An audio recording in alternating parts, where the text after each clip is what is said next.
Morning everyone, Jake and Otto here at Walkie Farm. These cattle are hungry.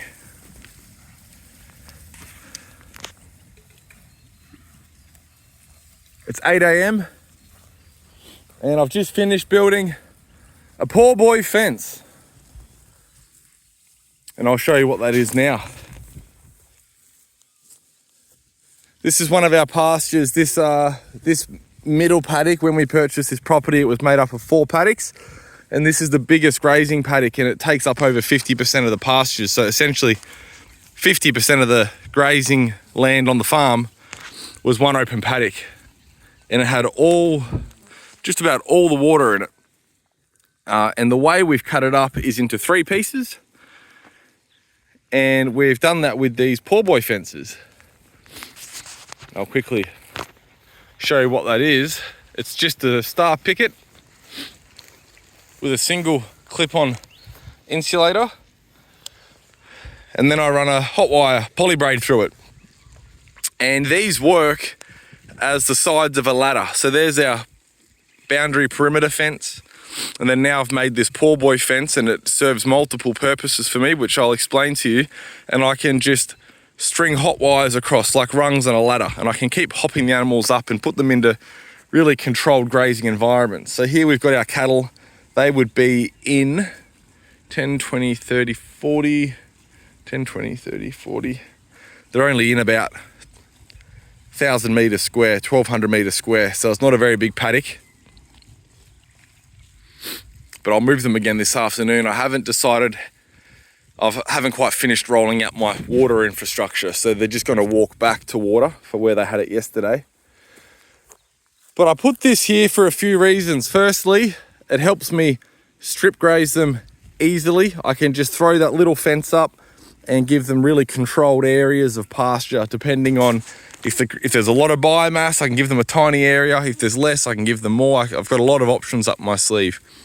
Secondly, it keeps them out of the water. We don't let our animals drink straight out of the water. We get them to drink out of troughs. They can drink that water from the dam, but we want to pump it into a trough, and we don't let them go in the water, because what do cows do in the pond, Otto? They do poos. They go potty. They poo and wee. And then what are they drinking? They're not really drinking water anymore, are they? They're drinking their poo. They're drinking their poo. And does that sound like something that would make an animal or a person healthy? No, that's just basic. We call that first principles thinking, logic. Is it healthy to drink what your body is eliminating and passing? No, it makes no sense. So we keep them out of the water. Now there's another one of these poor boy fences on that side over there. So now we can also run those rungs on the ladder from this poor boy fence to that one in our riparian area and do controlled grazing. Skip the dams, include the dam for one day if we need to, whatever it might be. And we've got controlled grazing up our riparian laneways.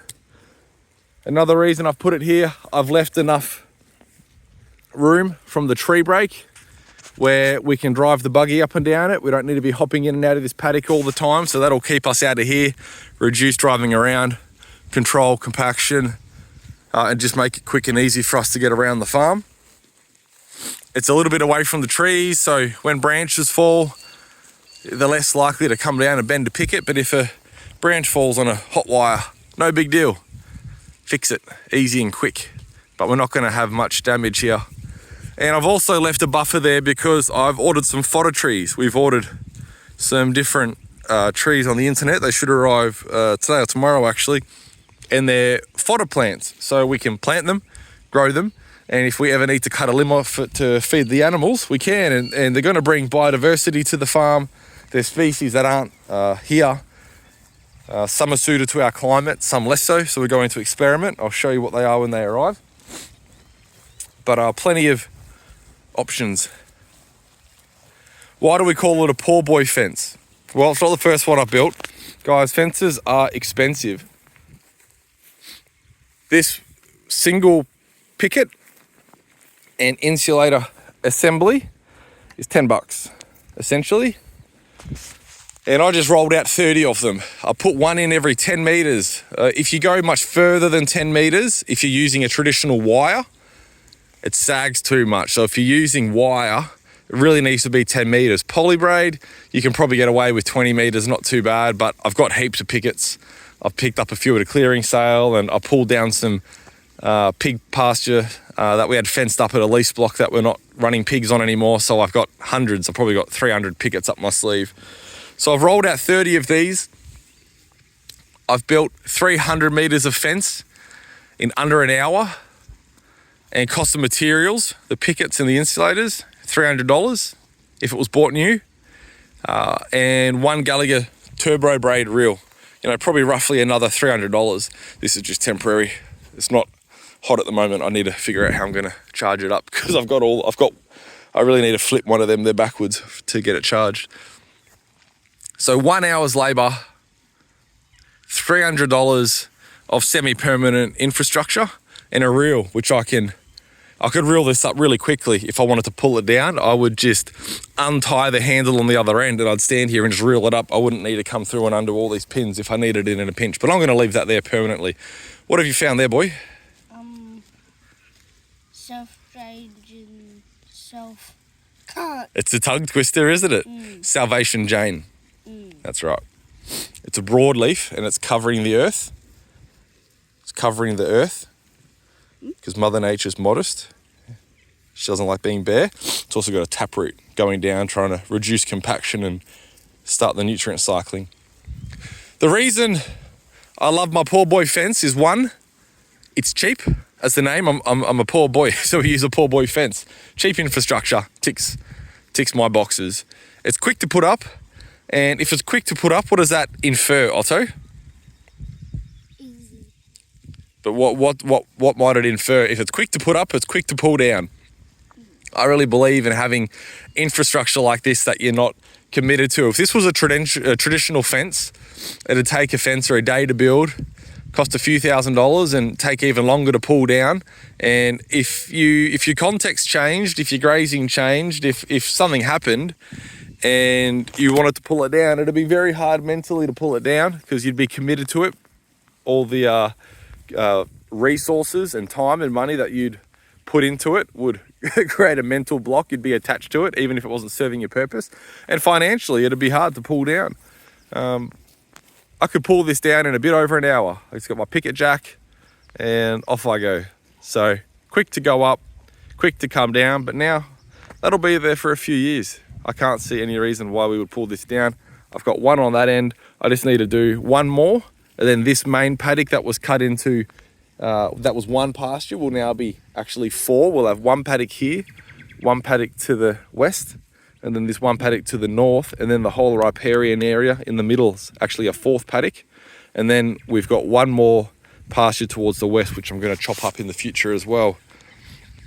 And a bigger one. It's beautiful, isn't it? Let's not pull all our plants out of the ground. They're busy. Now, before I let you go, if you've been following along, you know that we pushed them reasonably hard in this bottom little riparian area. And it's been pretty interesting grazing. Look at this. That's a tussock. And that is sharp and dry and not very palatable. And they've grazed it pretty hard. A lot of these have really had a harsh haircut. Look at that. Gosh, look at that. I've never seen cattle eat these before. I've been grazing in pastures that have had tussocks spread throughout them forever. And I've never seen cattle just, look at it. Yeah, that's a good example, isn't it? They've given it a good old haircut, Otto. Look at that. So they're eating that plant and they're turning it into beef and poo. My 2 favorite things. And let's have a look at the rose. Briar rose, where are we?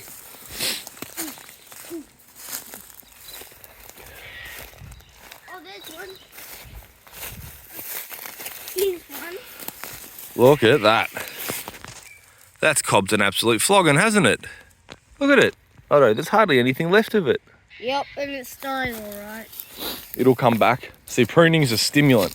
Continuous pruning will kill a plant eventually, because you keep taking its solar panels away, it'll give up, but a single pruning like this is actually a stimulant, so it'll actually come back a bit harder than before, Otto. You can see it's already putting out new little buds just from the last couple of days. But there's 2 species that should not be edible if you refer to convention. And there's a 3rd over here that they got right into, which I thought was very interesting. And I'll show you that, and then I'll have to sign off.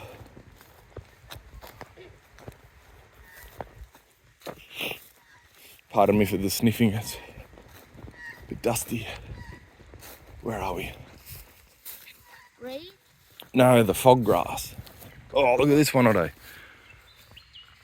They've pruned that into a bit of a shape, like a bush. Look at it. They've taken all these tips off. Can you see it all? It's starting to bud up. There's the first little bud. See, Otto? Yep. You know those little red fruits that come? Fog grass. Fog grass is here. It's a woolly grass with a bit of a purple flower head. And you Google that and you put the word livestock. You go fog grass livestock, and Google will tell you that animals would rather starve than eat it. Well, guys, my animals didn't starve because they did eat it. So some pretty exciting grazing. This density in this little riparian area was about 80,000 kilogram to the hectare. And next time I put them in the riparian area, when we spin up this pasture, we'll be in here about 10 days for 10 moves. And then we'll be into one of the riparian alleys up the other end. I might even put them in 160,000. I'll give them half the area because there's some briar rose and tussock up there, and we'll see what they can do. Here's one bull calf, well, he's a steer now, that got under the fence, and he's a bit too scared to come back because it's got a mighty charge through it. So Otto and I'll try around him up. Everyone have a great day. What do you say?